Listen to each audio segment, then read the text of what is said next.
Right. Ready for the first question? Yeah. Okay. What are your opinions on mental health shown in the media for young people in the modern day? I think the media is showing that there are a lot of pressures on young people, but I don't think that it's always as sympathetic as it should be. There's a lot of divide and rule, and they sort of make young people out to be lightweights, snowflakes, things like that. I find it very demeaning. Yeah, they always often say that social media and phones are causing a lot of the problem. There seems to be a lot of opinions on that. I notice. I'm not sure about what they are or anything yet. Yeah. Where do you guys think that came from? What, the social media? Yeah. I don't know. What do you I think? I think it's a generational thing. I think people are always suspicious of what's new. And so for previous generations, social media are new, and so they think it's something threatening. Whereas if you look back, there's always been something new. Every generation's got something new.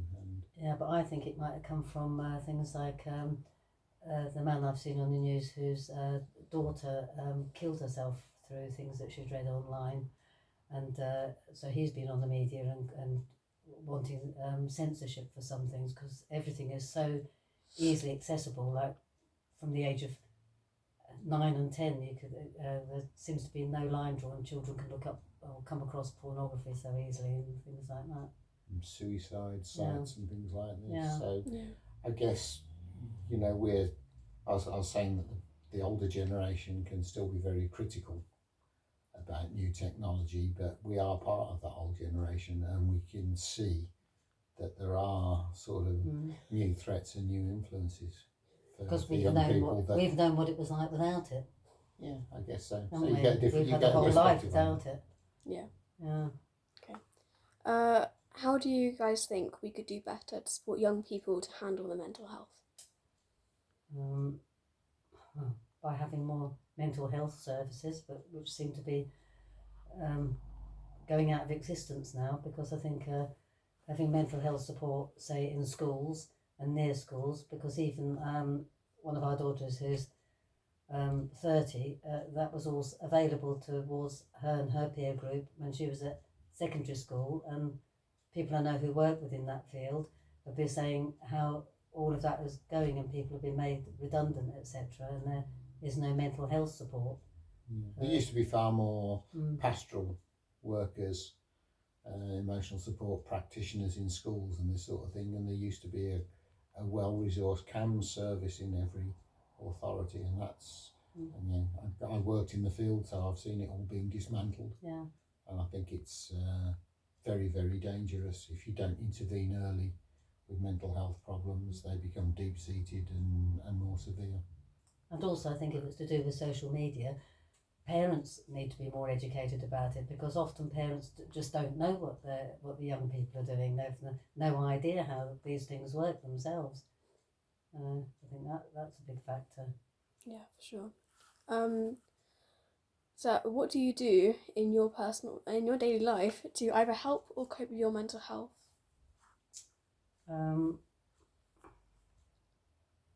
Well, with my mental health, I find doing things all the time and not allowing myself too much time to sit around brooding or not.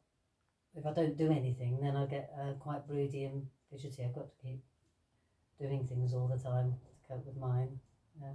You also do yoga as well, which is sort of physical health to help your mental health and so on as well. I mean, I think as a retired person, keeping busy is important.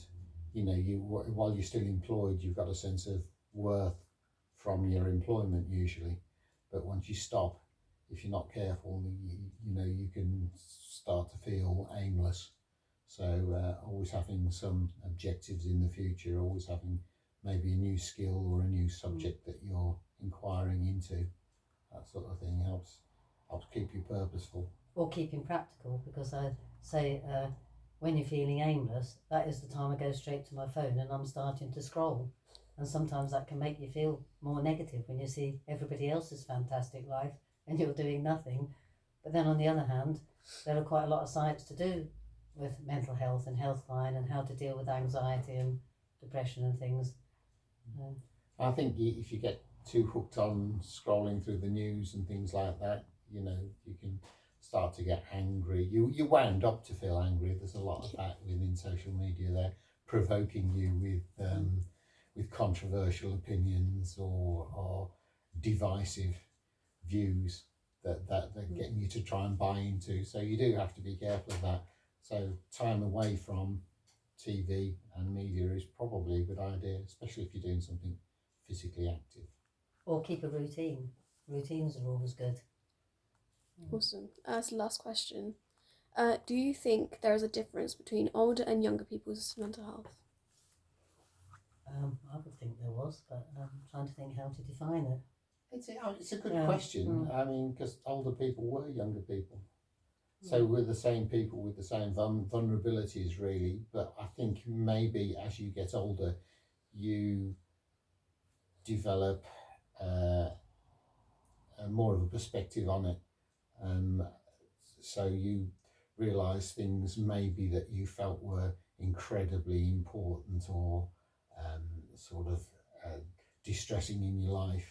You've learnt ways of coping with it as you get older, so you don't find it quite so threatening, and you can distance yourself from it if you're lucky. If you've got this far and stayed reasonably healthy, you've probably developed some strategies.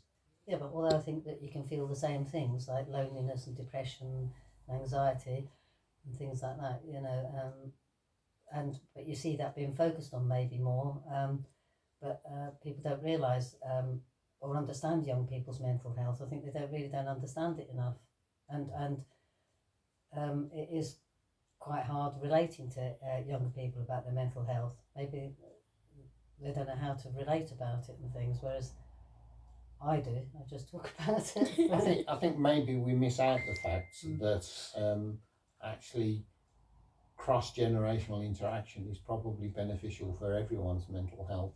We tend to compartmentalise ourselves in modern society into young groups and older groups, and maybe they're not interacting as much as they could be. I mean, it's that example of an old people's home where they had nursery-age children coming in and interacting with them. It was very heartwarming. It was beneficial to both groups. Yeah, because I find now I can compare myself when I was younger, and if I felt low when I was younger, I felt really low, and I couldn't see an end to it. Whereas now, if I feel low, I know there's going to be an end to it, and I'm going to be all right eventually, you know, and somehow I can get out of it a lot better, not overthink it and things. Yeah. Amazing. Thank you. Okay then, thank you. Yeah, thank you.